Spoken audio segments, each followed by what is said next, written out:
Our story opens in the late 60s with a boy named Clarence, a pubescent and freakishly tall kid, watching a movie at home in his room, a 1950s super cheesy sci-fi flick. It was Friday night, and a 50s sci-fi movie was on. Clarence was getting a kick out of it. He wouldn't have changed the channel for the world. The show was about aliens who came to Earth to save it, or so they said. They enlisted a number of scientists first, contacting them one by one and bringing them to their spaceship for a big meeting. The meeting was a long, drawn-out thing, an exercise in exposition that would not have been tolerated in the heady days of the late 60s. Narrative pacing had really taken off by then. The silver-clad aliens, who all looked like clones of Rock Hudson and Brigitte Bardot, explained the coming environmental calamity. With numbing prophetic powers, they described the 21st century world that was a conflagration, spurred by a population explosion, the runaway use of plastics, and the unchecked mining of moonidium, a diamond-like substance that carried a natural electrical charge that could last over a century. It replaced car batteries in furnaces, and as may have been guessed, it can only be found on the moon. But here's the thing. The rampant mining of the super-dense mineral made the moon lighter and dramatically increased the speed of the moon's orbit around the Earth. The result? By the year 2150, a Clark Gable clone intoned ominously, "Your month will be a mere 19.3 days long." This turns oceans around the world into a broiling tumult. Tidal waves are routine. The ocean, so stirred, give up its plastics, pouring a century of refuse down on New York, Los Angeles, and Tokyo. Godzilla had nothing on the destructive power of plastiwaves. The coastal metropolises became unlivable, swelling the ranks of migrants already choking the roadways of a hopelessly overpopulated planet. The aliens were time travelers, by the way.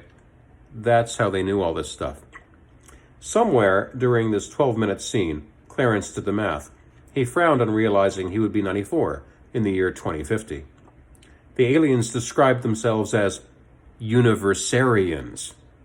A Brigitte Bardot clone offered a definition. Think humanitarian. Then think a whole lot bigger. Then came the climax of the scene. One so grand that Clarence would be left awed. Out loud, and to no one in particular, he would say, "They just don't make movies like this anymore." The main Clark Gable guy sat down at the head of the table as the monitor that had been used for illustrative purposes sank into the floor behind him. "You represent the greatest scientific minds in your world today," he said to the Earthmen and lone Earth woman around the table. The woman had blonde hair and ample cleavage to go along with her brilliant scientific mind. She hadn't really said anything, but she had to be brilliant. She was there, after all. Clarence opened a new file in his brain and tucked away the image of her as his ideal mate. The Gable clone leaned in and folded his hands on the table. The Earthlings followed suit, an example of postural echoing, which Clarence would learn about during his lone semester at Princeton, just before his life went all to hell. "Now," said the alien, "I must present you with the most horrifying truth of all." "Worse than the unchecked mining of moonidium?" an astrophysicist asked, in a shaky, high-pitched voice. The alien nodded solemnly. "I speak now of the defining defect of your age, one that rose to global prominence in response to another defect, fascism. As terrible as fascism was, your race has fallen prey to one with far more horrifying implications, one that will stop preventative action. This defect is sweeping the world with governments that will never have the long-term vision required to address the problem at hand. I speak." There was a grand pause, during which unseen strings swelled. "Of democracy." Clarence gasped, right out loud, and instantly saw the truth that the alien would go on to explain in excruciating detail. Governments obsessed with re-election would never be capable of fixing the problems that would be the destruction of the human race.